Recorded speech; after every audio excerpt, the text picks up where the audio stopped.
लगाया कलमन पेड़ावा हो कहाँ हाउल फूलावा कहाया हाउल फूलावा हो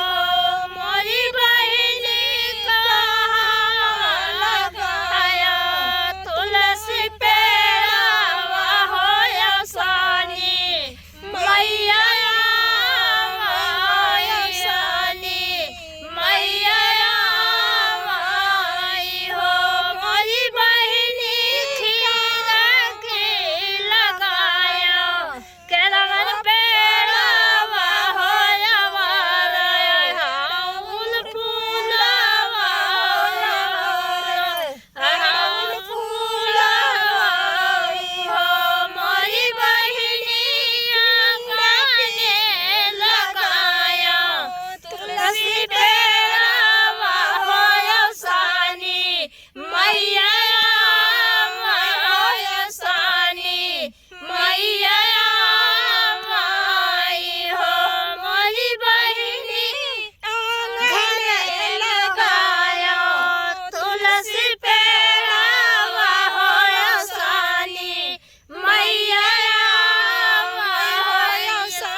कथो वाले से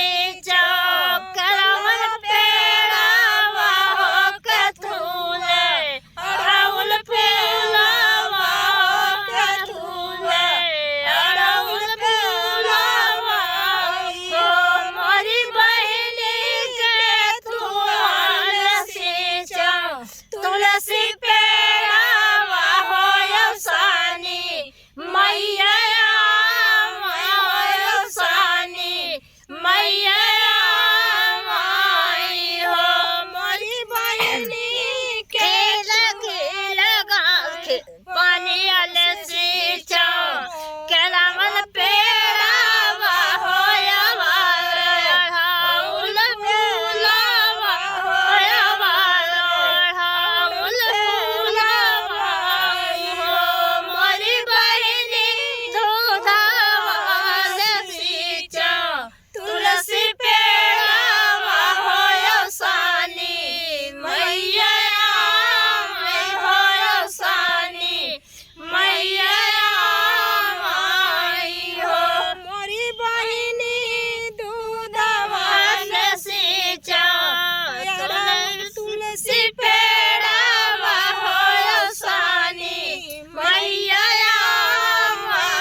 दोस्तों मिलते हैं नेक्स्ट वीडियो में, तब तक के लिए नमस्कार प्रणाम।